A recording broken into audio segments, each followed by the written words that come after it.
चलो, तो हम लोग ये सब पढ़ रहे थे। फ्लावर कितने पार्ट होते हैं, कौन कौन सा?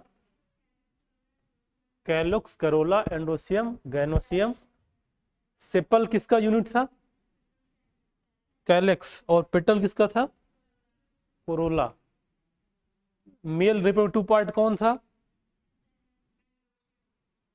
स्टेमेन नहीं है, यूनिट है ना।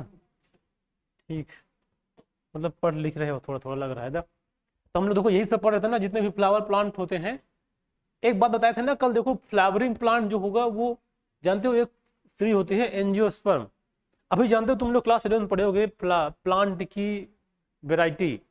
जो प्लांट सबसे पहले होता है alga, bryophyta, Pteridophyta, gymnosperm, angiosperm. तो जो एंजियोस्पर्मिक वाले प्लांट होते हैं वही फ्लावरिंग होते हैं, मतलब फ्लावर उसी में देखने को मिलता है ज़्यादा, है ना।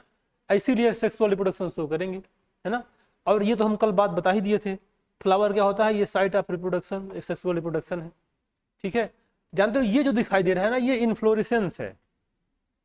जैसे फ्लावर और इन्फ्लोरेसेंस में क्या डिफरेंस, और कोई कहेगा तो हम लोग उसको क्या समझे। अगर जैसे नहीं, वो जो क्या बुके दिया जाता है, तो इसका मतलब बहुत सारे फ्लावर को इकट्ठा कर बना दिया जाता है। तो जब इकट्ठा हो जाएगा मतलब ग्रुप ऑफ फ्लावर, तो क्या कहलाएगा? इन्फ्लोरेसेंस। जैसे ये दिखाई दे रहा है ना, ये लग रहा है ना ग्रुप ऑफ फ्लावर, छोटे छोटे फ्लावर बहुत सारे इकट्ठा है, तो ये क्या कहलाता है? ये इन्फ्लोरेसेंस है। इसको क्या बोलते हैं हम लोग? ये इन्फ्लोरेसेंस। जैसे देखो यहाँ पे एक बात लिखा है, the several hormonal and structural changes result in the differentiation and development of the floral primordium. कल हमने बताया था जो फ्लावर बनता है वो सूट का मॉडिफिकेशन है, याद है? फ्लावर कहाँ बनता है? सूट के मॉडिफिकेशन होने से बनता है। और ये जब सूट जैसे मान लो जब मॉडिफाई होगा, तो वो पहले जैसे मान लो यहाँ पे, जैसे मान लो ये कोई स्टेम का पार्ट है, अब ये फ्लावर मान लो यहाँ पे फ्लावर निकलना है, तो ये पहले थोड़ा सा कुछ ऐसा स्ट्रक्चर यहाँ बनेगा, तो ये फ्लोरल प्राइमोडियम कहलाएगा, है ना। ये किससे बना है? सूट से ही। अब ये क्या कहलाएगा? Floral primordium. अब यही फिर डेवलप कर क्या बनाएगा? फ्लावर बनाएगा। बात समझ? हाँ, ये हाँ इसमें होते रहेंगे। ये जो हो रहा है ये अलग अलग होता है, ये सब हार्मोन चेंज हो जाता है, उसका हार्मोन चेंज होगा और उसका स्ट्रक्चर चेंज होगा, और चेंज होने के बाद क्या बन जाएगा? बाद में फ्लावर बन जाएगा, और यही बनता है, फिर फ्लोरल बड बनेगा, फिर फ्लावर बने, इन्फ्लोरेसेंस। इस तरह से ये प्रोसेस बनता है। बात समझ में आएगी? अब ये हम लोग ये सब पढ़ चुके थे, जो स्ट्रक्चर ऑफ फ्लावर में ये सेपल था, पेटल था, लेकिन वो उसके एसेसरी पार्ट थे, है ना। मतलब वो उसमें हेल्प कर रहे थे रिप्रोडक्शन में। मेन जो पार्ट पढ़ना था वो था एंडोसियम और गैनोसियम, जैसा कि यहाँ पे दिखाई दे रहा होगा। तुम लोग जो कल फ्लावर बनाए थे हम उसको थोड़ा सा ना समझ पाए, लेकिन ये समझ आ रहा है ना कि ये तो लग रहा है, ये तो फूल जैसे लग रहा है।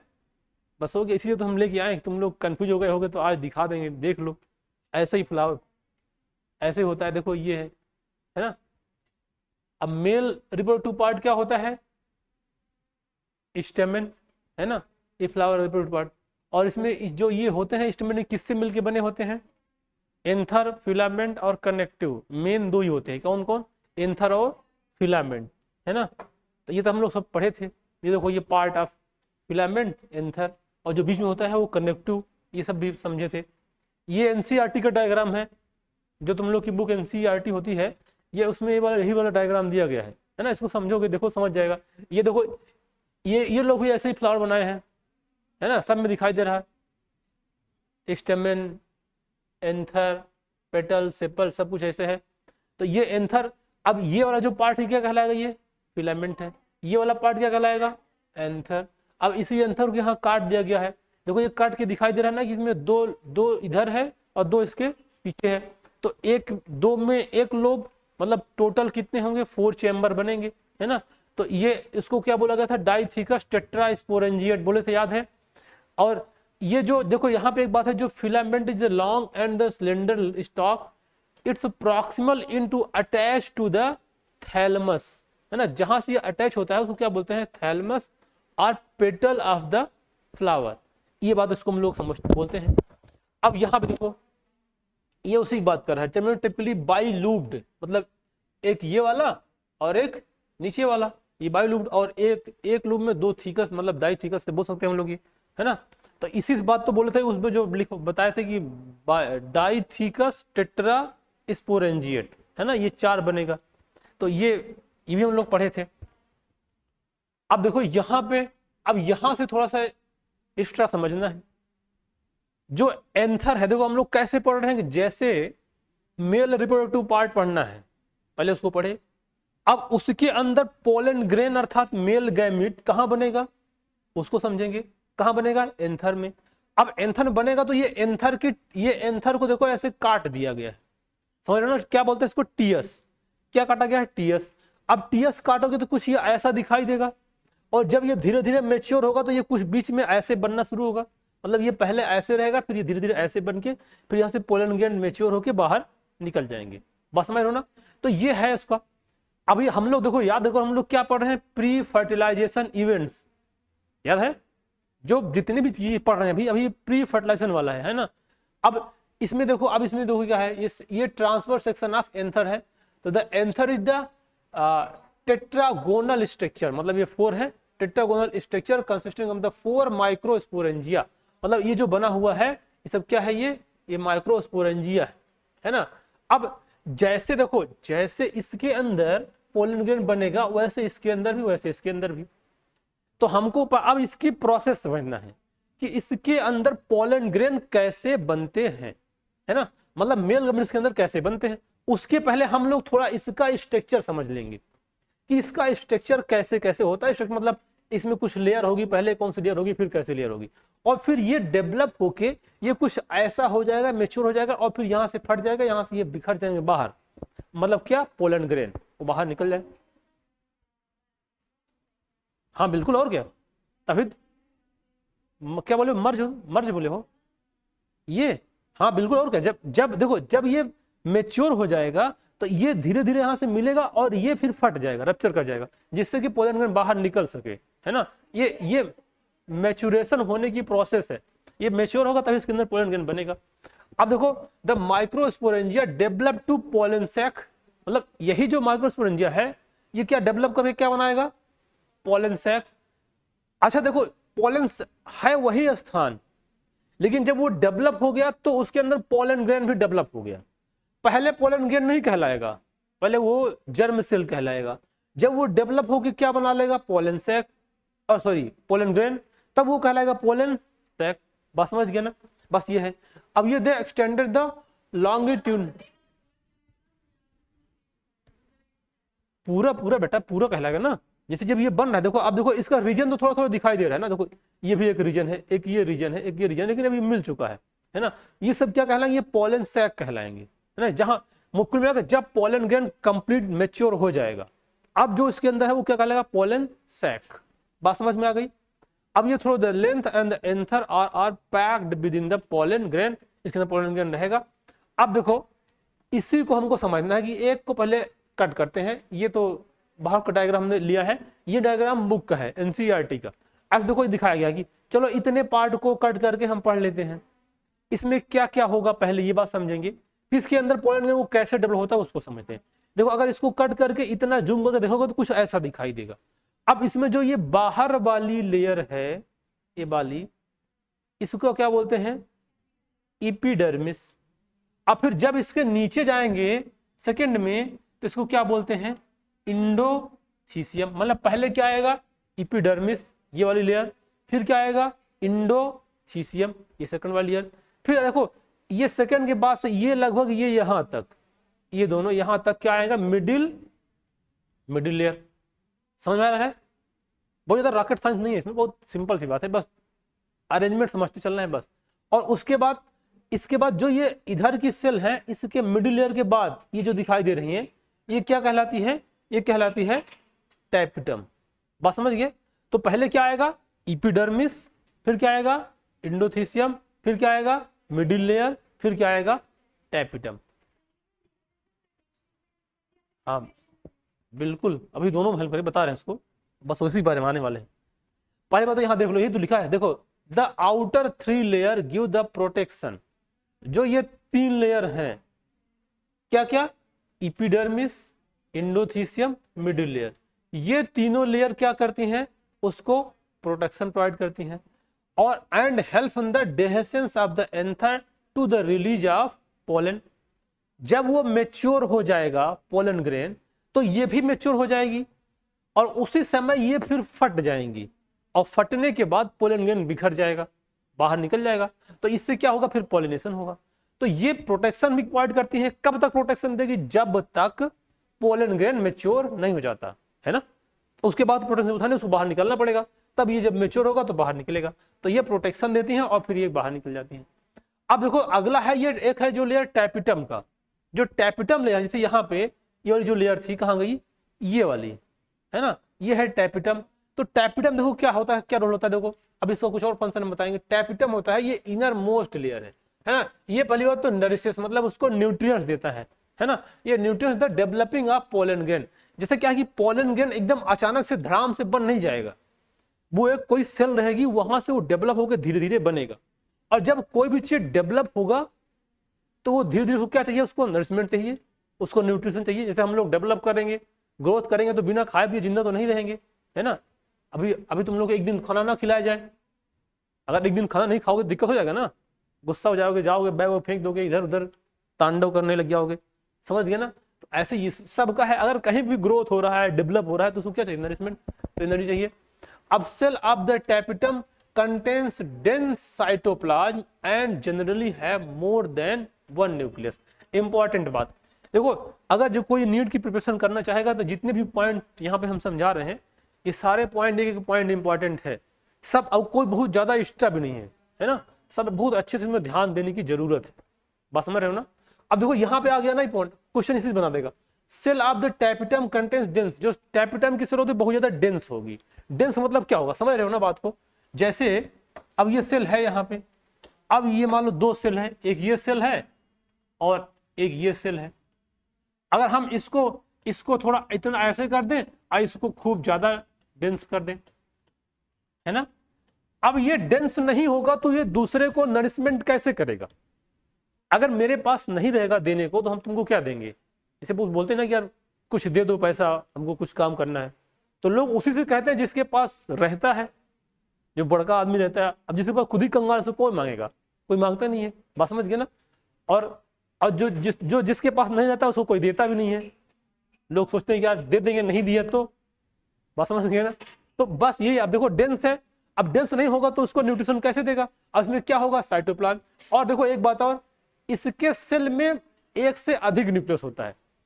जनरली क्या होता है, अगर एक सेल है तो उसमें एक न्यूक्लियस होता है, लेकिन जो टैपिटम ये वाली सेल है टैपिटम की, इसके सेल में एक ही सेल में हो सकता है कि एक से अधिक 2, 3, 4 भी न्यूक्लियस मिल जाए, है ना। तो ये लाइन तो मान लो कभी क्वेश्चन आ गया कि ऐसी कौन सी सेल है जहां पे एक से अधिक न्यूक्लियस हो सकता है, तो क्या होगा, टैपिटम। ऑप्शन दे देते मार दोगे, है ना। अब तुम जाके आज तुम लोग पढ़ाने के बाद जाके एनसीईआरटी वाली बुक पढ़ना, अपनी किताब, पूरा एकदम सब कुछ एकदम सेम सेम मिले, कोई दिक्कत नहीं होगा।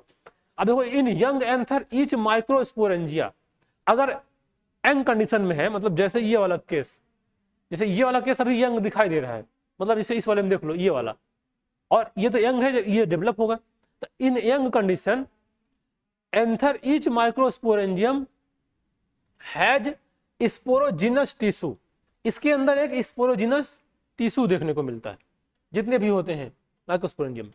और at the centre it consist of the compactly arranged homogeneous diploid cell, जिसको स्पोरोजिनस सेल बोलते हैं। अब यही स्पोरोजिनस सेल आगे चल के पोलन ग्रेन बनाने में हेल्प करेगा, बात समझ गया ना। एकदम कंपैक्टली अरेंज देखा जाए तो ये प्रकार का यही आगे चल के इसमें डिवीजन होगा, मियोसिस, और ये क्या बनाएगा, पोलन ग्रेन। तो उसके अंदर जो होता है वो स्पोरोजिनस सेल कहलाते हैं, बात समझ गया ना। जैसे कि ये देखो यहाँ पे ये जो दिखाई दे रहे हैं इसके अंदर भरे भरे, ये बाद में ये सब स्पोरोजिनस सेल से ही मिलके बने हैं, है ना। अब यही बात बढ़ेगा। अब यहाँ पे एक हमने, तुम लोग शायद राइटिंग मेरी समझ में ना आई, मतलब थोड़ा वाहियात राइटिंग है, लिखने में हमारी हैंड राइटिंग तो अच्छी है, लेकिन हम समझा दे रहे हैं। देखो यहाँ पे हम लोग टैपिटम के बारे में देखे थे, लेकिन यहाँ पे थोड़ा कुछ फंक्शन है, कभी कभी एग्जाम में इसका फंक्शन पूछता है। तो टैपिटम और क्या फंक्शन करता है इसमें, ये वाला देखो, टैपिटम इनर मोस्ट लेयर है, पहली बात तो वो तो बात समझ में आ गई, सबसे अंदर वाली लेयर है। और ये डेवलपिंग ये नरिश करता है, मतलब उसको न्यूट्रिशन देता है, जो पोलन ग्रेन डेवलप करेगा उसको न्यूट्रिशन देने का काम करेगा टैपिटम। बात समझ गया ना, इसका ये मतलब था। अब यहाँ पे देखो बात नहीं, देखो यहाँ पे इसका फंक्शन है टैपिटम का थोड़ा सा। अब देखो यहाँ पे एक इंपॉर्टेंट फंक्शन है, ये तो सिक्रीट करता है एक एंजाइम, ध्यान समझो। टैपिटम के कुछ और फंक्शन है, ये एक एंजाइम सिक्रीट करता है जिसको कैलेस बोलते हैं, है ना। और ये क्या करता है, ये विच डिजॉल्व द कैलोस सब्सटेंस, कैलेस नाम का एंजाइम प्रोड्यूस करता है कौन, टैपिटम। और ये कैलोस सब्सटेंस को डिजॉल्व करता है विच पोलन ऑफ द क्या होते हैं, pollen tube tetrad are united, hence the separating the microspore और पोलन ऑफ द टेट्राड। जैसे देखो जब ये पोलन ग्रेन बनता है, जैसे मान लो पहले ये ऐसे रहता है इकट्ठा, और ये फिर बीच में इसको चिपका के रखता है, उसको हम लोग क्या बोलते हैं, कैलोस। वो कैलोस सब्सटेंस इसको आपस में चिपकाए रखता है, तो इससे यही एक एंजाइम रिलीज करता है जिसको बोलते हैं कैलेस। अब ये क्या करेगा, इसको ब्रेक डाउन कर देगा, जब इसको तोड़ देगा तो ये अलग अलग होकर ऐसे 4 में अलग अलग रिलीज हो जाएंगे। देखो ये क्या है, ये कैलेस एंजाइम है, और ये जो कैलोस है ये इसमें एक सब्सटेंस जो इसको चिपका के रखता है। कैलोस क्या है, एक मान जैसे गम है, और कैलेस क्या आएगा, उसको तोड़ने वाला एंजाइम है। तो कैलोस को कैलेस तोड़ देगा, और तोड़ देगा तो ये जो 4 इकट्ठा रहते हैं ये चारों अलग अलग हो जाएंगे और पोलन ग्रेन रिलीज हो जाएगा। तो एक काम ये भी करता है। और देखो ये क्या करता है, ये सिक्रीट द न्यूट्रिशन, ये तो बता ही दिया, नरिशमेंट करता है टैपिटम। एक ये करता है सिक्रीट उबीज बॉडीज फॉर स्पोरोपोलेनिन, ये भी इंपॉर्टेंट फंक्शन। टैपिटम का काम नरिशमेंट करना, और ये कैलेस एंजाइम सिक्रीट करना, और ये एक सिक्रीट करती है उबीज बॉडी। इसका देखो क्या काम होता है, ये उबीज बॉडी ये स्पोरोपोलेनिन बनाता है, और ये स्पोरोपोलेनिन सिक्रीट करता है ये, और ये स्पोरोपोलेनिन इसका काम होता है स्पोरोपोलेनिन का। जैसे मान लो अभी हम जब पढ़ाएंगे, जब पोलन ग्रेन बन जाएगा तो इसकी बाहर एक लेयर होती है, इग्जाइन अभी बता रहे हैं, तो ये इग्जाइन स्पोरोपोलेनिन से मिलके बनी होते हैं, और यही स्पोरोपोलेनिन सबसे समझ नहीं आया। देखो ये वाला काम क्या करता है, मतलब पोलन टैपिटम का एक काम क्या हुआ, ओबीज बॉडी का सिक्रेशन करना। अब ये ओबीज बॉडी क्या बनाती है, स्पोरोपोलेनिन। अब ये स्पोरोपोलेनिन क्या होता है, ये स्पोरोपोलेनिन पोलन ग्रेन की बाहर की लेयर बनाएगा, अभी मिलेगा। इसे जब पोलन ग्रेन डेवलप होगा तो उसके 2 लेयर होगा, एक इग्जाइन और एक इंटाइन, बस समझ गए ना, अभी मिलेगा। तो ये बाहर की लेयर बनाता है, और ये जो बाहर की लेयर स्पोरोपोलेनिन से बनती है, ये स्पोरोपोलेनिन दुनिया का सबसे हार्डेस्ट मतलब रेसिस्टेंस एक सब्सटेंस है। जैसे पोलन ग्रेन की जो बाहर वाली लेयर है किससे मिलकर बनी होगी, स्पोरोपोलेनिन से, और ये पूरे दुनिया का सबसे रेसिस्टेंट एक प्रकार का सब्सटेंस है। मतलब इसमें कोई भी इन्वायरमेंटल का फैक्टर, केमिकल का इफेक्ट नहीं पड़ने वाला, इसीलिए ये बनता है। जैसे मान लो पोलन ग्रेन रिलीज हो गया, अब कहीं जा रहा है, कहीं उसको कोई केमिकल पड़ गया, तो अगर मान लो रेसिस्टेंट ना होता तो वो डिजॉल्व हो जाता, खराब हो जाता। तो अपने आप को बचाने के लिए क्या रिलीज होता है, स्पोरोपोलेनिन। और ये कौन रिलीज करता है, ओबीज बॉडी से फॉर्मेशन होता है, और ये कौन बनाता है, टैपिटम। बात समझ गए। और क्या, हाँ कोई भी, हाँ एसिड हो या कोई इन्वायरमेंटल फैक्टर हो, जैसे मान लो बहुत ज्यादा धूप पड़ने लग गई, जैसे पोलन ग्रेन एंथर से निकल गया, अब ये कहीं टहल रहा है, अब उसके ऊपर धूप ज्यादा पड़ रही है, तो ये इतना रेसिस्टेंट है, उसको कोई इफेक्ट पड़ने वाला नहीं है। मान लो अचानक से कोई ऐसा केमिकल ऊपर डाल दिया है ना, जैसे कि मान लो कोई एनिमल है, यूरिन डिस्चार्ज कर दिया, उसमें केमिकल होगा, तो वो डिस्ट्रॉय तब भी नहीं होगा। मतलब दुनिया का सबसे अधिक रेसिस्टेंस सब्सटेंस होता है स्पोरोपोलेनिन। ठीक है, अब ये देखो अगला काम होगा, कहता है ये सिक्रेट पोलन किट। और टैपिटम क्या सिक्रेट करता है, पोलन किट। अब ये देखो पोलन किट क्या होता है, ये जो पोलन किट है इसका काम क्या है, ये पोलन किट एंटमोफिलस प्लांट में सिक्रेट होता है। एंटमोफिलस प्लांट क्या होता है, जैसे मान लो कुछ ऐसे फ्लावर हैं जिसका पॉलिनेशन इंसेक्ट द्वारा होता है, बात समझ गए ना, तो ऐसे प्लांट को एंटमोफिलस प्लांट बोलते हैं। अब अगर कोई एंटमोफिलस प्लांट होगा तो उसमें टैपिटम क्या सिक्रेट करेगा, पोलन किट, और वो पोलन किट क्या करेगा, पॉलिनेशन में हेल्प करेगा।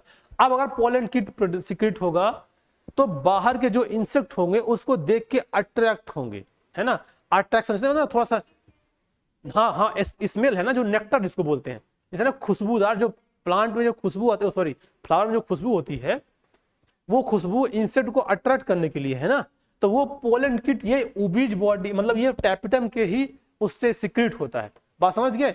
और फिर यही पोलन किट ये पुट द पोलन ग्रेन और हार्मफुल द, और एक तो सिक्रेट किया किसके लिए, पोलन किट उसको वो करने के लिए, क्या बोलते हैं, अट्रैक्ट करने के लिए। और मान लो कोई ऐसा हार्मफुल सब्सटेंस उसके अंदर जाने का प्रयास करे तो उसको क्या करता है, उसका प्रोटेक्शन भी करता है, बात समझ गए ना। तो टैपिटम के इतने सारे फंक्शन है ना। अब अगर मान लो कभी क्वेश्चन आता है कि इसकी लेयर कैसे होती है, सबसे अंदर क्या होते हैं, एपिडर्मिस, सॉरी बाहर, फिर क्या आएगा एंडोथीसियम, फिर क्या आएगा मिडिल लेयर, फिर क्या आएगा टैपिटम, बात समझ गए। तो ये एंथर का इतना पार्ट। अब देखो क्या है, अब आगे एक बात और समझ लो, ये भी दिखाई कम पड़ रहा है, हम इसको लिख देंगे, यहाँ सब समझा देंगे लिख के।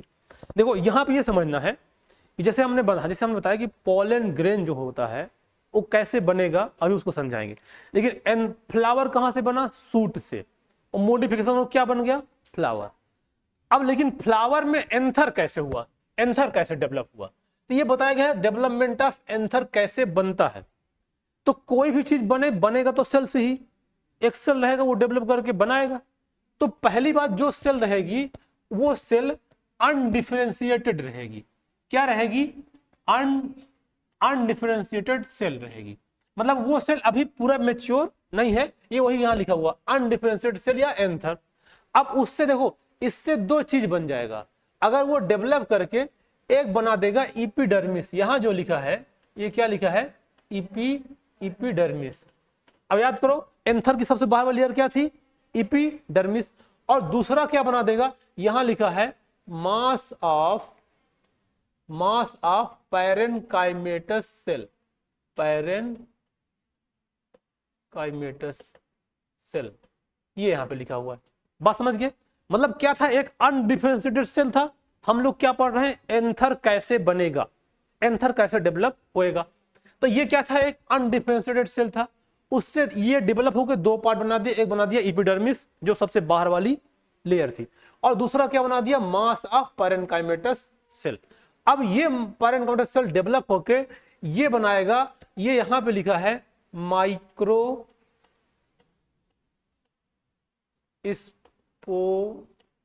स्पोरेंजियल इनिशियल सेल, क्या बनाएगा, माइक्रोस्पोरेंजियल इनिशियल सेल, बस समझ गए। ये तो एपिडर्मिस बना दे, खत्म। अब ये जो मास ऑफ पैरेनकाइमेटस सेल था, ये क्या बनाएगा, माइक्रोस्पोरेंजियल इनिशियल सेल।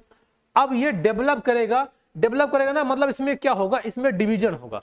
अब देखो तुम लोग कैसे पढ़ोगे, डिवीजन में दो टाइप का डिवीजन होता है, माइटोसिस और एक होता है मियोसिस, पढ़े हो ना।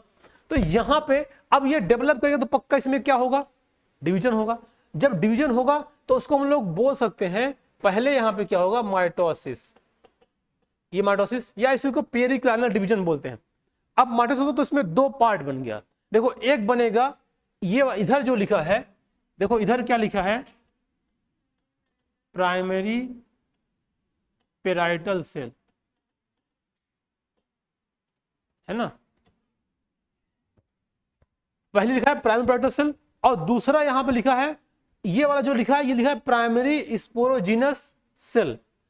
ये डिवाइड किया, क्या किया, माइटोसिस, दो सेल बन गया, क्या, प्राइमरी पेराइटल सेल और इधर का प्राइमरी स्पोरोजिनस सेल। अब देखो ये जो प्राइमरी पेराइटल सेल था, ये डिवाइड करके एक बना देगा, ये वाला जो लिखा है, ये लिखा है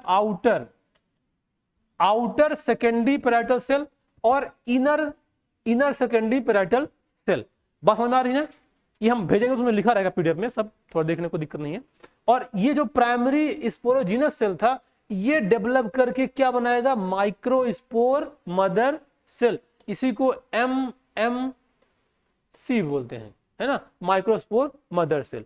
और अब देखो यहाँ पे जो ये आउटर सेकेंडरी पेराइटल सेल था और इनर, ये दोनों और डिवाइड करेगा, क्या होगा, देखो यहाँ माइटोसिस, यहाँ भी होगा, और यहाँ भी माइटोसिस, और यहाँ भी माइटोसिस। अब ये जो माइटोसिस करेगा तो ये वाला जो लिखा है, ये बनाएगा, हाँ इसको क्या बोलेंगे, इंडोथीसियम।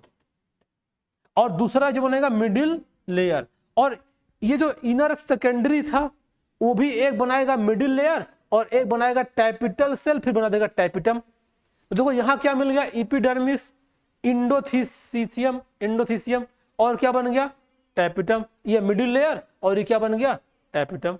तो एंथर के चारों पार्ट बन गए। और अब एंथर के अंदर क्या बनना होगा, पोलन ग्रेन। तो इधर से क्या बनना है, पोलन ग्रेन। अब देखो यहाँ पे प्राइमरी स्पोरोजिनस सेल था, ये प्राइमरी स्पोर मदर सेल बना। अब देखो, अब ध्यान से समझो, यहां तक तो जो सब हुआ है सब में क्या हुआ, माइटोसिस। लेकिन यहां पे होगा मियोसिस। बात समझ में आ गई। जब मियोसिस होगा तो क्या बन जाएगा, माइक्रोस्पोर या पोलन। तो यहां पे होगा मियोसिस। अब देखो, अच्छा ये रहा होगा 2n, अब ये हो जाएगा n, क्योंकि मियोसिस में यही होता है। बात समझ गए ना। अब ये देखो पूरा एंथर डेवलप हो गया।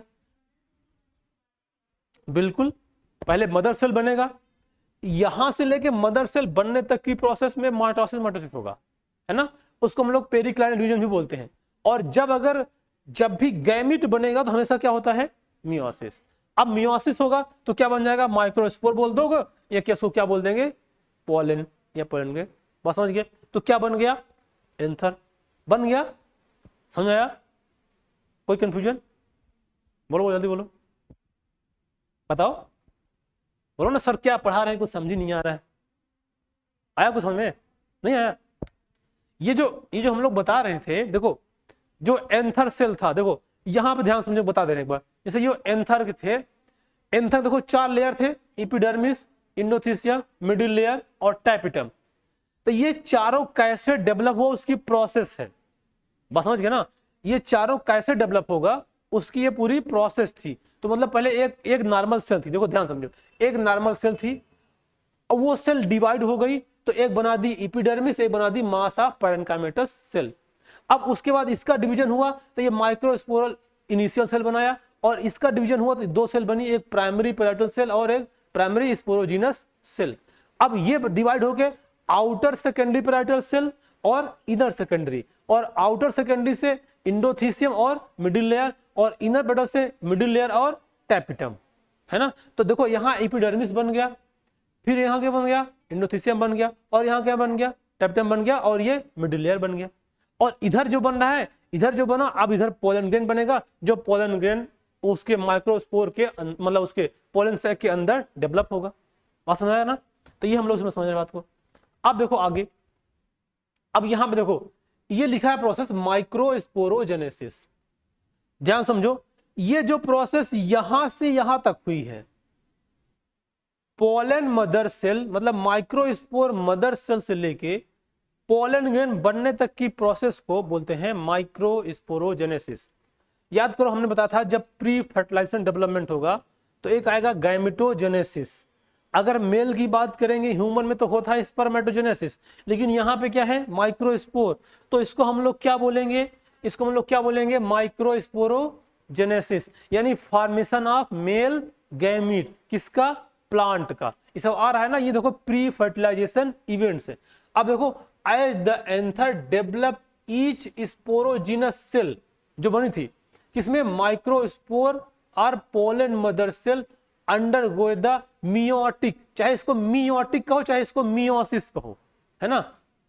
इसको हम लोग मियोसिस और मियोटिक बोलते हैं। और एक होता है माइटोसिस। क्या होता है, माइटोसिस।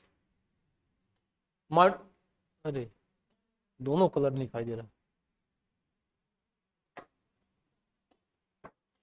माइटोसिस होता है ना। अच्छा, माइटोसिस जो होता है वो होता है ग्रोथ के लिए, है ना। माइटोसिस अलग है, और ये मियोसिस और मियोटिक डिवीजन होगा, और फॉर्म द माइक्रोस्पोर टेट्राड, यानी microspore arranged in the cluster of the 4 cell. और फिर यही बाद में क्या बनाएगा, माइक्रोस्पोर, जिसे यहाँ पे दिखाई दे रहा है। देखो ये है एंथर को काट दिया गया, समझ आ रहा है, बिल्कुल एंथर को काट दिए। अब हम यहाँ पे एक को डेवलप कर ले रहे हैं, किसको, माइक्रोस्पोर को, अर्थात पोलन ग्रेन को। अब देखो यहाँ दिखाई दे रहा है एपिडर्मिस, ये क्या बोलते हैं, इंडोथीसियम, मिडिल लेयर, टैपिटम। इसमें केवल एपिडर्मिस दिखाया गया है और टैपिटम दिखाया गया है, और यहाँ बन रहा है पोलन। तो देखो ये था पोलन गैस, इसको यहाँ से निकाला गया। ये मान लो पोलन मदर सेल थी, ये कैसी थी, डिप्लॉयड। अब ये देखो ये है पोलन मदर सेल, यहाँ क्या हो गया, मियोसिस। जैसे मियोसिस होगा तो इसमें ऐसे टेट्रालाइट स्ट्रक्चर बनेगा 1 2 3। अब ये जो टेट्रापोलेंटस है धीरे धीरे डेवलप होकर ये ऐसे 4 बना देगा 1 2 3 4 पोलन ग्रेन। अब यही याद करो, यही था वो जो क्या बोलते हैं कैलेस था, ये इकट्ठा था, इसको तोड़ के अलग अलग पोलन ग्रेन बना देगा। तो टोटल इससे क्या हो जाएंगे 4। एक जो क्या बोलते हैं पोलन मदर सेल था, इससे डेवलप होकर कितने बनेंगे पोलन ग्रेन 4। बात समझ गए ना। तो ये पोलन ग्रेन ऐसे डेवलप होते हैं। बात समझ आ रहा है, कोई दिक्कत तो नहीं हो रहा। आगे चलें बताएं। अभी देखो जैसे हम लोग इसमें पढ़ रहे हैं कि मेल गैमेट जो बन रहा है एक पोलन मदर सेल से 4 माइक्रोस्पोर अर्थात पोलन ग्रेन बनेगा। अभी आगे जब फीमेल का पढ़ेंगे तो उसका अलग केस होगा, उसमें 1 से 1 ही बनता है और इसमें 1 से 4 बन जा रहा है। बात समझ गए ना। तो अब कोई दिक्कत, किसी कोई पीड़ा परेशानी? मिडिल लेयर कौन सी थी बताओ? मिडिल लेयर कौन सी थी? इंडोथीसियम मिडिल लेयर थी, वही तो स्मॉल मिडोथीसियम क्या है ना। मिडिल लेयर सबसे पहले एपिडर्मिस, इंडोथीसियम, मिडिल लेयर, टैपेटम, और फिर उसके अंदर क्या बनेगा पोलन ग्रेन। समझ में आ रहा है ना। बिल्कुल एकदम ऐसे पढ़ो कि दिमाग में घुसता चला जाए, चाहे घर जाके भूल ही जाए। बस समझ रहे ना। जाओगे तो बताओगे सर बहुत अच्छा पढ़ाया, ऐसे पढ़ा घुस गया लेकिन भूल गए। भूलेगा नहीं, परेशान हम लोग रिविजन करेंगे बार बार। देखो इसमें क्या होता है ना, बायोलॉजी में क्या है कि एक बार अच्छे से बात को समझ जाओ, ध्यान सुनो, एक बार पूरा कंसेप्ट अच्छे से समझ जाओ, फिर अब जरूरत क्या है इसको रिवीजन करना है ना। तो बोलते हैं बायोलॉजी रटने वाला। हाँ फीमेल वाला, ये तो मेल हम लोग पढ़ रहे हैं ना, मेल गैमेट पढ़ रहे हैं, अभी फीमेल गैमेट पढ़ेंगे। अभी क्या बोला, अभी हम लोग पढ़ रहे हैं प्री फर्टिलाइजेशन इवेंट। अब उसमें क्या गैमेटोजेनेसिस, गैमेटोजेनेसिस का पहला पार्ट मेल के गैमेट का बनना, तो ये क्या कहलाएगा माइक्रोस्पोरोजेनेसिस, है ना। अब इसके बाद क्या पढ़ेंगे, जब अभी इसमें बहुत सारा है, अभी तो बहुत कुछ पढ़ना है। जब पढ़ेंगे दोबारा फीमेल का, अर्थात ओवम का डेवलपमेंट, ओव्यूल का डेवलपमेंट कैसे होगा, तब उसमें इसमें 1 से 4 बन रहा था, उसमें 1 से 1 ही बनेगा। अब क्यों ऐसा होगा हम लोग उसी से बताएंगे। बस इसलिए बताइए तुम लोग को थोड़ा सा ये रहना कि हाँ याद है कि अच्छा बताए थे, वो मिलेगा भी आगे, है ना। थोड़ा सा जिज्ञासा मन में आए, बस में आता रही। अब देखो यहाँ पे एट द एंथर, अच्छा देखो तुम लोग बता रहे ना कि बायोलॉजी में एक बार कंसेप्ट पढ़ लिए, अब उसको कई बार रिवीजन करना है। जैसे नीट में तुम लोग पर्पज क्या है, नीट देना है, तो जो नीट में अगर नीट देना है, देखो उसमें ना एक स्ट्रेटजी होती है, बिना स्ट्रेटजी के पढ़ोगे तो काम नहीं बनेगा। देखो क्योंकि जो क्वेश्चन आता है, जैसे देखो तुम बता दें थोड़ा सा, जो नीट में जो क्वेश्चन आता है, नीट में जितने भी क्वेश्चन आते हैं, अगर हम बायोलॉजी की बात करेंगे तो बायोलॉजी में लगभग 95% क्वेश्चन जो आपकी बुक है NCERT, बात समझ गए, 95% क्वेश्चन इससे आते हैं। बस 5% क्वेश्चन कुछ, जैसे कि मान लो कि कोई डाटा दे दिया कहीं से, रहेगा सिलेबस से ही, हाँ मतलब इसको कुछ केस बेस बना दिया, या कोई डाटा कहीं से दे दिया उठा के, तो वो आता है। तो मान लो वो अगर कोई नहीं कर पाएगा तो फिर कोई नहीं कर पाएगा। नहीं डेटा प्रोटेक्शन नहीं, जैसे मान लो कोई किसी का सन पूछ लिया, ये कब इसका, हाँ बिल्कुल तो कर सकते हो ना, वो तो अपने से, वो तो दिया है तो अपने आप से, तो लोग करते ही तो हैं। हाँ हम बताएंगे, जब पढ़ाएंगे तो हम बताएंगे कहाँ से बाहर क्वेश्चन आ सकता है। जैसे जो बाहर से आता है, जो एक चैप्टर होता है एनिमल किंगडम, प्लांट किंगडम, उसमें से बहुत सारे एग्जाम्पल होते हैं जो कि एनसीईआरटी में नहीं होते हैं, जो एग्जाम्पल बाहर उठा लेता है, बाकी और सारे एग्जाम्पल सब यही देते हैं। तो हम बता देंगे, जो हम जब बताएंगे तो पूरा वो रहेगा एग्जाम्पल, उसके अलावा भी लिखवाया तो सब वही से आएगा। तो अब इसमें देखो 95% आएगा एनसीईआरटी से, तो इसका मतलब हमें एनसीईआरटी एकदम घोट के पी जाना है, मतलब ऐसे घोट के पीना नहीं, मतलब इतना बार पढ़ो कि हमारे एकदम फिंगर टिप में आ जाए, है ना, पूरा एकदम रट जाए, कौन किस पेज में है, कोई बोला अच्छा तुरंत दिखा दो, देखो ये यहाँ लिखा है, प्रूफ, एकदम ऐसे। इस तरह से पढ़ोगे तभी काम चलेगा। और नीट में सिलेक्शन होने का ना होने का मेन रीजन यही होता है, बच्चे क्या करते हैं, शुरू में आते हैं बहुत एकदम अच्छे से, अरे वाह आज पढ़ेंगे भोकाल में, बहुत कुछ पढ़ डालेंगे, फिर लास्ट में कुछ नहीं याद रहेगा। बस समझ ना। हमें नो डाउट कि MBBS में जब करेंगे तो बहुत सारी चीज पढ़ना पड़ेगा, तभी काम बनेगा, लेकिन हम वहां पहुंचेंगे तभी इसको पास करेंगे ना। तो इसको पास करने के लिए हमें क्या चाहिए, हमें अपने लाइन पे रहना है। अगर इधर उधर करे तो इतना टाइम नहीं है, क्योंकि देखो टोटल 180 क्वेश्चन करने हैं, और टोटल कितना टाइम हमारे पास है, 180 मिनट टाइम है। इतना मिनट टाइम है, इतना क्वेश्चन करना है, यानी 1 मिनट में 1 क्वेश्चन। बात समझ रहे हो ना, यानी 1 मिनट में 1 क्वेश्चन। अगर मान लो कि अब और जो फिजिक्स का क्वेश्चन होता है वो तो अगर न्यूमेरिकल वाला आ गया तो 1 मिनट में होगा नहीं, कम से कम 2 मिनट 3 मिनट, कभी 5 मिनट लग जाएगा। और अगर बायोलॉजी क्वेश्चन है, अगर तुमको याद है तो ये हो सकता है कि 10 सेकंड में भी हो जाए, बस याद करो, टिक मार दिए, है ना, दिख गया, बस ये सही है तुरंत। इसका मतलब बायोलॉजी में समय बचाओ और फिजिक्स में समय लगेगा, है ना। तो कुल मिला के हमें स्ट्रेटजी के साथ पढ़ना पड़ेगा। अगर यही करोगे तभी सिलेक्शन होगा, नहीं अगर ऐसे ही करेंगे तो फिर उसमें कुछ नहीं होने वाला है। क्योंकि देखो सबसे ज्यादा ड्रॉबैक क्या होता है, बच्चे पूरा क्वेश्चन अटेम्प्ट कर ही नहीं पाते हैं। जैसे जब तुम लोग अभी पहली बार एग्जाम दोगे तुम लोग पता चल जाएगा कि पूरा क्वेश्चन पढ़ ही नहीं पाओगे। उसका रीजन क्या है कि हम लोग अभी प्रैक्टिस नहीं किए, कई बार पढ़ नहीं पाए हैं, हमको चीजें याद नहीं हो पाई हैं, है ना, हम प्रैक्टिस नहीं कर पाए हैं, बस ये होता है। अब जो बहुत बड़ी बड़ी कोचिंग है जैसे एलियन टाइप की है, वहाँ लोग जाते हैं, पहले उनका मॉड्यूल मिलता है अलग टाइप का, उसको कभी देखोगे ना तो इतना ज्यादा उसमें लिखा इतना ज्यादा पढ़ाते हैं वो लोग, पहले बच्चों को उसमें उलझाए रहेंगे। 3-4 टॉपिक है जो अच्छा खूब पढ़ाएंगे, फिर लास्ट में बढ़िया से दौड़ा के पढ़ा देंगे।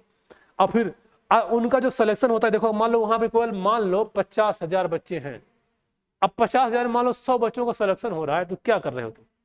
ये तो 100 बच्चों का सिलेक्शन ना पढ़ते तब हो जाता। ये आपके पढ़ाने से नहीं हुए हैं, ये अपने से पढ़ के हुए हैं। और सही बात है, कोचिंग में पढ़ाने सिलेक्शन नहीं होता है, बच्चे अपने से पढ़ाने सिलेक्शन थोड़ी होगा। बस हम लोग क्या करते हैं, हम तो एक गाइड करते हैं ना। जैसे हमारा मकसद ये नहीं तुमको बता दें कि जो हम पढ़ा रहे हैं सारा यहीं से आएगा, ये हमारे सिवा कहीं और बाहर नहीं आएगा, ऐसा बिल्कुल नहीं है। बिल्कुल जरूरी नहीं कि जो हम पढ़ा रहे हैं वहीं से आएगा, ऐसा कभी हो ही नहीं सकता कि मेरा माइंड और बनाने क्वेश्चन बनाने वाले माइंड सेम हो जाए, कभी होगा नहीं होगा। तो जो ये बात बोलता है कि मेरे से ही पढ़ाया जाएगा वो बात गलत है। बस ये कि हम सिलेबस पढ़ाएंगे, आपके अंदर एक ऐसी जिज्ञासा मतलब जानने की इच्छा प्रोड्यूस करेंगे कि आप खुद पढ़ने लग जाओ ना। हमारे पास आप 2 घंटे के लिए आओगे, ऐसा था ना कि हम पूरा दिन आपके साथ रहेंगे, क्या कर रहे हो, पढ़ोगे नहीं। तो अगर हम आपके अंदर ये नहीं प्रोड्यूस कर पाए तो फिर मतलब क्या है, तो पढ़ाई फिर नहीं हो पाएगी। मतलब अगर आपको मन लगने लगा कि हाँ हम पढ़ेंगे तो अपने आप खुद ही चलेगा। अब पता लगा हम डिपेंड करेंगे नहीं, हम भी जो कराएंगे तभी करोगे, तो फिर ऐसे नहीं हो पाएगा। तो अब यहाँ पे यही देखो, अब ये 100 बच्चे को हो ही गया, और इसमें और लोग क्या करेंगे, पैसा दे खरीद लेंगे, है ना। जो टॉपर होते हैं, कोई मार दिया, टॉप कर दिया, अब बोलेगा लो 20 लाख, बोल दो हम यहीं पढ़े थे। अब पैसा बहुत कुछ करवा लेता है, कोई देगा कोई बोल देगा, बस समझ गए ना। लेकिन मेन समस्या यही है, बच्चे लोग मेन चीज जो पढ़ना है उसको नहीं पढ़ते हैं, और जैसे करना है वो नहीं करते हैं ना। तो इस टाइप से हम लोग करेंगे तब ज्यादा अच्छे से कर पाएंगे। अब देखो माइक्रोस्पोरोजेनेसिस कुछ बात इसमें और है दिखा, यहाँ पे देखो जैसे ये है, ये पोलन ग्रेन जो बना हुआ है माइक्रोस्पोर, अभी वो माइक्रोस्पोर धीरे धीरे डेवलप करेगा। इसे हमने बताया कि माइक्रोस्पोर जब डेवलप करेगा तो पोलन ग्रेन बनेगा, तो वो पोलन सैक कहलाएगा। तो वो डेवलप कैसे करेगा, देखो वो पहले ही कुछ ऐसा रहेगा, इसमें एक सेल है, ये धीरे धीरे इसके अंदर डिवीजन होगा, है ना।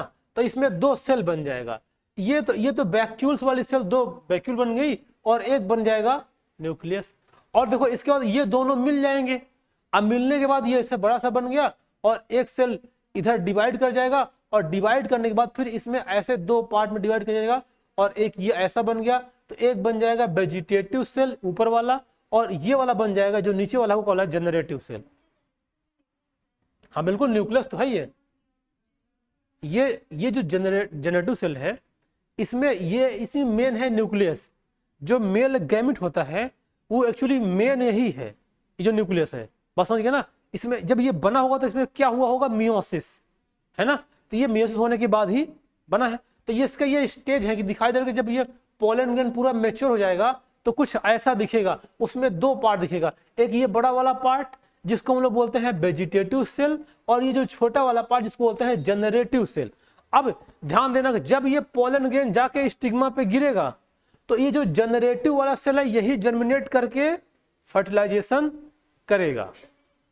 वो वेजिटेटिव जनरेट करेगा, जर्मिनेट नहीं करेगा। वो क्या करेगा, ये इसको न्यूट्रिशन देने में हेल्प करेगा, बस समझ गए ना। ये हम लोग आगे पढ़ेंगे। अब ये देखो ये अलग अलग टाइप की पोलन ग्रेन है, ये ऐसे कुछ दिखते हैं, मतलब सभी प्लांट में देखेंगे अलग से, तो किसी में कुछ देखो ऐसा होता है खतरनाक सा, कुछ ऐसा होता है, कुछ ऐसा होता है। हालांकि ये हमारे आंखों से दिखेगा नहीं, बहुत छोटे होते हैं पोलन ग्रेन, हम लोग ऐसे देख नहीं पाएंगे, सब माइक्रोस्कोप से देखा गया है। और देखो ये वाला दिखाई दिया, ये जो बनाया गया है ये एक प्रकार का मेच्योर और डेसेड एंथर है। ध्यान समझो, ये क्या क्या हाँ देखो, पहले ध्यान सुनो। ये वाला पहले एक माइक्रोस्पोर शुरू बना था जो डेवलप होके बना, अब ये माइक्रोस्पोर बन गया है। अभी इसका पोलन ग्रेन बनने का मतलब इसका डेवलपमेंट होगा तब ये पोलन ग्रेन कहलाएगा।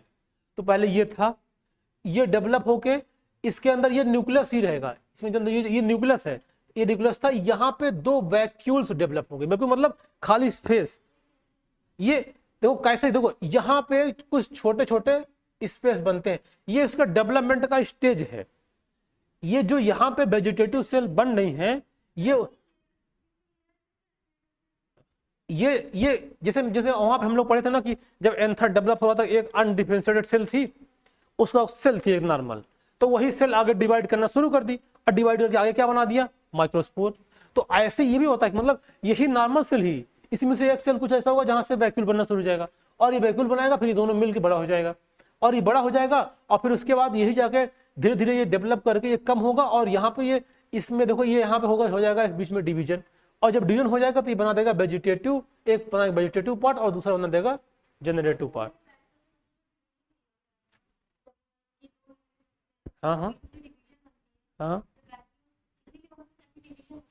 ये देखो ये वैक्यूल्स इसलिए बनती है, इसके शेप को मेंटेन करवाना है। एक्चुअली इसका मतलब ये होता है, जो ये वैक्यूल बन रही है शेप को मेंटेन करवाना है कि ये जो बनेगा तो ये किस तरह से बनेंगे। ये एक्चुअली हर प्लांट में अलग अलग वैरायटी के होते हैं, बात समझ गए ना। तो अब ये बनेगा तो इसको थोड़ा सा स्पेस मिलेगा और ये इस तरह से कैटेगराइजेशन होने में हेल्प करेगा, तो ये फिर 2 पार्ट में डिवाइड होगा। तो अभी हम लोग को केवल इतना समझना कि फिर ये डिवाइड होने के बाद ये अलग अलग 2 पार्ट वेजिटेटिव और जेनेटिव सेल में डिवाइड हो जाएगा, बस समझ गए ना। तो जब पोलन ग्रेन बनेगा तो ये मतलब ये फिर एक प्रकार का मेच्योर पोलन ग्रेन है। अब इसका भी अभी डेवलपमेंट होगा, लेकिन अभी हम बताते हैं इसको कैसे, पहले यहाँ पे समझ जाओ। अब ये इतना हो गया, पोलन ग्रेन बन गया। अब देखो each microsporangium contains the thousands of the pollen grain, they are released with the dehiscence of the anther। मतलब ये जो ये स्पोरेंजियम था पूरा, अब इसी के अंदर लगभग हजारों क्या बनेगा, माइक्रोस्पोर, जो कि आगे मैच्योर होगा, फिर वो फट जाएगा, फिर बाहर निकल जाएगा पोलिनेशन के समय। बात समझ आ रही है ना। तो ये उसके अंदर ये सब प्रोसेस ऐसी बन रही है। किसी कोई दिक्कत हो रही है बताओ क्या, कौन वाला, ये वाला। कहने का मतलब देखो ये ईच माइक्रोस्पोरेंजियम क्या था, यही तो है, 4 ही है। अब ये चारों में से क्या होगा, ये कंटेंस, हाँ और क्या, नहीं माइक्रोस्पोर पोलन ग्रेन से पहले होता है ना। अच्छा देखा जाए तो मेल गैमेट माइक्रोस्पोर भी है, पोलन ग्रेन भी है, लेकिन जब वो पूरा डेवलप हो जाएगा तब वो मेल गैमेट बनेगा। यानी माइक्रोस्पोर को भी डेवलप होना है ना, मेच्योर तो वो भी होगा, तो हाँ तब पोलन कहलाएगा, मतलब वही मेल गैमेट वही तभी कहलाएगा। तो देखो ये था। अब इसी के अंदर मतलब एक के अंदर देखो ये बना दिखाई दे रहा ना, ये पॉइंट ये लगभग हजारों, 1000, मतलब इसमें 1000, इसमें 1000, इसमें 1000, इसमें तो खूब सारे पोलन ग्रेन बन जाएंगे। तो ये सब क्या बन गया, ये मेल गैमेट कहलाएगा। अब फिर ये मेच्योर हो जाएगा तो ये फट जाएगा और यहाँ से क्या हो जाएगा, बाहर निकल जाएगा। बस समझ गए ना। तो ये ऐसे ही बनते हैं। अब देखो आगे कुछ बहुत और है। अब देखो जब पोलन ग्रेन पूरा डेवलप हो जाएगा, ध्यान सुनो, जब पोलन ग्रेन डेवलप हो जाएगा तो ये पोलन ग्रेन कुछ इस तरह से दिखाई पड़ेगा। हाँ हाँ ये वाला, हाँ क्या,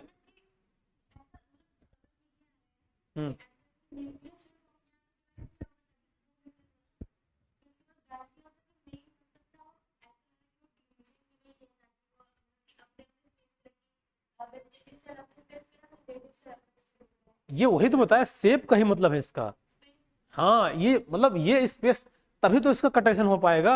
जो वैक्यूल बना रहा है उसका मकसद है अपने आप को शेप में बनाना इसका, कि कौन सेल वेजिटेटिव में जाएगी और कौन सेल जेनेटिव में जाएगी, है ना। अगर स्पेस नहीं बनेगा तो डिवाइडेशन नहीं होगा। जैसे सेल, जब तुम लोग वो पढ़ रहे थे, अच्छा बता दे, जब सेल डिवीजन पढ़े होगे ना, तो देखो सेल डिवीजन ऐसे 2 कैसे होता है। एक तो मान लो ये इतनी बड़ी सेल है, इसके बीच में एक प्लेट बन जाएगा, सेल डिवाइड होकर 2 बन गया।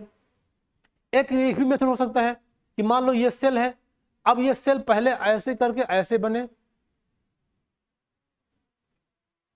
ये ऐसे झुके और फिर ऐसे बने, दिखाई दे रहा है कि यहाँ देखो खाली हो रहा है। अब धीरे धीरे क्या हो जाएगा, मिल जाएगा। जब मिल जाएगा तो ये दोनों, ये अलग ये अलग, तो मान लो ये खाली खाली जो हो रहा है ये वैक्यूल है, तो उसके शेप में ये डिपेंड करता है कि वो कैसे डेवलप करेगा, है ना। वो सभी प्लांट में अलग अलग होता है। अब देखो यहाँ क्या हो गया, यहाँ ये हट गया तो हट गया ना, हट गया ना, तो ऐसे ये भी हो जाएगा, ऐसे वो खत्म हो जाएगा। कौन कौन सा, हाँ ये और क्या जेनेटिक सेल के लिए बनना है, जो सिमेट्रिक बनाएगा जेनेटिक सेल बनाएगा ये लास्ट में, ठीक है। और ये genetic cell male gamete main कहलाएगा। बस समझ आएगा, कोई डाउट आ गया। अब देखो आगे, अब यहाँ पे देखो जो पोलन ग्रेन जब मेच्योर होगा तो ये कुछ ऐसा दिखेगा क्या। अब देखो इसमें क्या होगा कि देखो यहाँ पे जो रेड वाली दिखाई दे रही लाइन, ये एक लेयर है किसका, पोलन ग्रेन का। अब ये इस लेयर को क्या बोलते हैं, इग्जाइन, क्या बोलते हैं इसको, इग्जाइन। और जो ये दूसरी वाली लेयर है नीचे वाली, इसको क्या बोलते हैं, इंटाइन, है ना। अब देखो यहाँ पे तुमको एक बात दिखाई दे रहा, ये एक इसका, ये दोनों न्यूक्लियाई है, एक ये वाला वहां देखो था और एक इसका न्यूक्लियाई हो गया। अब ये जो दिखाई दे रहा है 1 2 और 3, इसको क्या बोलते हैं, जर्म पोर, दिखाई दे रहा है ना, इसको क्या बोलते हैं, जर्म पोर, ठीक है। और अब ये समझिए, ये बड़ी वाली क्या है, वेजिटेटिव सेल, और छोटी वाली क्या है, जनरेटिव सेल। अब ध्यान दो, जो जर्म पोर है 1 2 3, जब पोलन ग्रेन स्टिग्मा पे पहुंचेगा तो क्या ये जो मेल वाला मतलब मेन गैमेट है, ये जर्मिनेट होना शुरू होगा। तो जब वो जर्मिनेट होगा तो इसी तीनों जर्म पोर में से किसी एक में से बाहर निकलेगा। बस समझ गए। तो ये जर्म पोर इसीलिए इसका नाम है कि जर्मिनेट होने के लिए जो पोर बना है उसको क्या बोलते हैं, जर्म पोर। बस समझ गए ना, कहीं और से वो निकल नहीं पाएगा, क्योंकि ये किससे मिलके बना है, इग्जाइन से। और यहाँ पे इग्जाइन का कंटेंट नहीं होता है। और इग्जाइन में जानते हो, इग्जाइन में होता क्या है, स्पोरोपोलैनिन, इसमें कहीं लिखा होगा, नहीं तो हम बता दे रहे हैं। ये जो इग्जाइन है ये किससे मिलकर बनी होती है, अभी इसका कहानी बताए थे ना, स्पोरोपोलैनिन। ये क्या होता है, most resistance substance of the world, है ना। तो इसका मतलब ना तो इसमें कोई एंट्री कर पाएगा, ना से कोई बाहर जा पाएगा। और जब इसको बाहर जाना होगा तो या यहां से जाएगा, या तो यहां से जाएगा, या तो यहां से जाएगा। हाँ बिल्कुल, जर्मपोर का मेन फंक्शन इसीलिए है कि बनाया गया है कि जब कभी जर्मपोर मेल गैमेट जर्मिनेट करेगा तो यहीं से ये निकलेगा। बात समझ गए ना। तो इसका मेन फंक्शन नहीं था। अब यहाँ पे देख लो, ये अब इस पोलन ग्रेन जनरली कैसा होता है, स्फेरिकल होता है। इसका वो डाटा बिल्कुल दिया है, 25 से 50 मिलीमीटर इनका डायमीटर होता है। ये डाटा भी एक बार नीट में क्वेश्चन आया था, क्योंकि एनसीईआरटी में दिया है ये, तो पूछ लिया डाटा इसका। अरे इसका डायमीटर पूछा है ना, ये डायमीटर कितना हो सकता है, तो ये mm में होता है 25 से। अब cytoplasm surrounded by the plasma membrane, और इसमें देखो एक होता है ग्रेन हैज 2 लेयर, एक होती है इग्जाइन, एक होती है इंटाइन। अब इग्जाइन के बारे में देखो, यहाँ पे लिखा हुआ है, ये देखो आ गया ना, स्पोरोपोलैनिन, है ना। ये हाईली रेसिस्टेंस ऑर्गेनिक मटेरियल, मतलब एक सब्सटेंस है जो सबसे अधिक रेसिस्टेंस होता है, और ये can withstand high temperature and strong acid alkali enzyme cannot degrade स्पोरोपोलैनिन। कितना भी स्ट्रांग एसिड हो, है ना, और क्या बोलते हैं टेम्परेचर हो, और या तो एल्कलाइन हो या कोई एंजाइम हो, कोई भी उसको डिग्रेडेट नहीं कर पाएगा। ये देखो अपने सुरक्षा के लिए कितना अच्छा बना है ना। अगर ऐसा ना होता तो पता लगा पोलन उड़ा, कोई केमिकल गिर गया, खत्म, है ना। तो इसीलिए बना हुआ है। अब exine has the aperture called germ pore where the sporopollenin is absent. जहां जहां जर्मपोर है वहां स्पोरोपोलैनिन नहीं पाया जाता है। जब वो जर्मिनेट करेगा तो उससे वो जर्मिनेट होगा। ये pollen grain are preserved as the fossil due to the presence of sporopollenin. कभी कभी लोग पोलन ग्रेन को प्रिजर्व कर लेते हैं। प्रिजर्व समझते हो, रख लेंगे अपने पास। अब किसी चीज को प्रिजर्व क्यों करते हैं, खाना बना ज्यादा हो गया, रख दो फ्रिज में, कल खाएंगे। तो मान लो अब पोलन ग्रेन की हमको जरूरत कल पड़ेगी तो उसको रख देंगे कहीं, बाद में उसको पॉलिनेट करा के फटसन करा के नया प्लांट बना देंगे। तो मान लो प्रिजर्व करते हैं अगर, तो उसका मेन जो उसमें जिस वजह से प्रिजर्व हो पाता है वही स्पोरोपोलैनिन है, क्योंकि इतना रेसिस्टेंट है, रेसिस्टेंस है कि कोई अगर रखें कहीं पे तो जल्दी से वो उसको डिग्रेडेट नहीं होगा, आसानी से रह पाएगा, है ना। Exine exhibit the pattern and design, है ना। तो अब देखो यहाँ पे जैसे ये पोलन ग्रेन जर्मिनेट करेगा, इसके बाद देखो यहाँ से एक अगला यहाँ से देखेंगे, यहाँ पे दूसरा नंबर आएगा इंटाइन। देखो एग्जाइन किससे बना था, स्पोरोपोलानिन से, और इंटाइन क्या होगी, इनर वॉल है, और ये किससे मिलकर बना हुआ है, सेलुलोज और पेक्टिन से। मतलब जो ये सेकेंड वाली लेयर है ये किससे मिलकर बनी है, सेलुलोज और पेक्टिन से, और जो बाहर वाली लेयर है किससे मिलकर बनी है, स्पोरोपोलानिन से।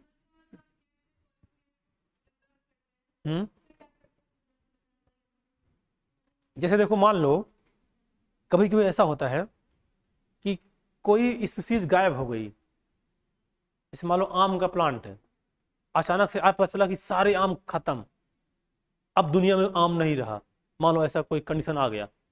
लेकिन कोई एक आदमी बोला कि यार हमारे पास उसका पोलन ग्रेन है, कोई मतलब बोल दिया ऐसा, आम तो नहीं पोलन ग्रेन है, तो कहेगा लाओ भाई उसको रख लेते हैं, भविष्य में कहीं मान लो अगर ऐसा पड़ गया तो पोलन मेल गैमेट रहेगा, उसको हम उस पर डाल के जर्मिनेट करा के नया प्लांट बना सकते हैं, है ना।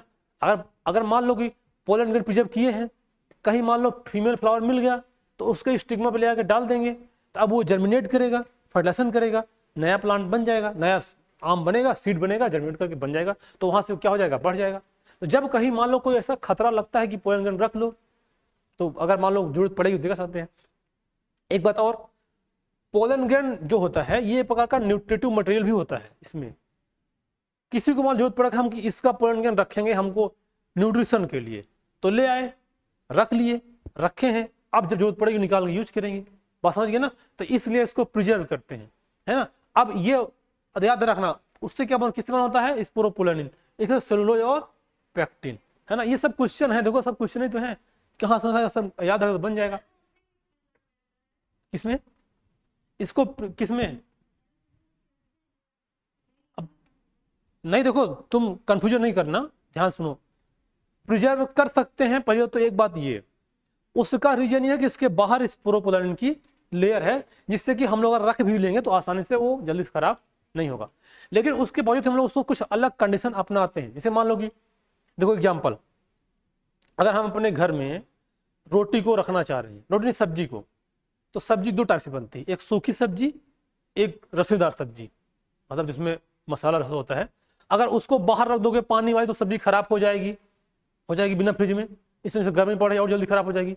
और जो एकदम सूखी वाली सब्जी है उसको रखोगे, हो सकता है वो जल्दी खराब ना हो। तो उसको प्रिजर्व करने का तरीका क्या है, अलग है, और इसको प्रिजर्व करने का तरीका क्या है, अलग है ना। तो इसमें भी जो प्रिजर्व करने का तरीका इसमें अलग है, लेकिन प्रिजर्व करना थोड़ा आसान है, क्योंकि उसके बाहर एक ऐसी लेयर है जो इसको प्रोटेक्ट करती है। जब इसमें कोई अंदर जाएगा नहीं तो इन्फेक्शन नहीं होगा, तो खराब नहीं होगा, है ना। इसके अलावा उसके बावजूद हम लोग इसको प्रिजर्व करते हैं कैसे। अब यहाँ पे देखो, अब mature pollen grain contains 2 cell, time हो गया क्या,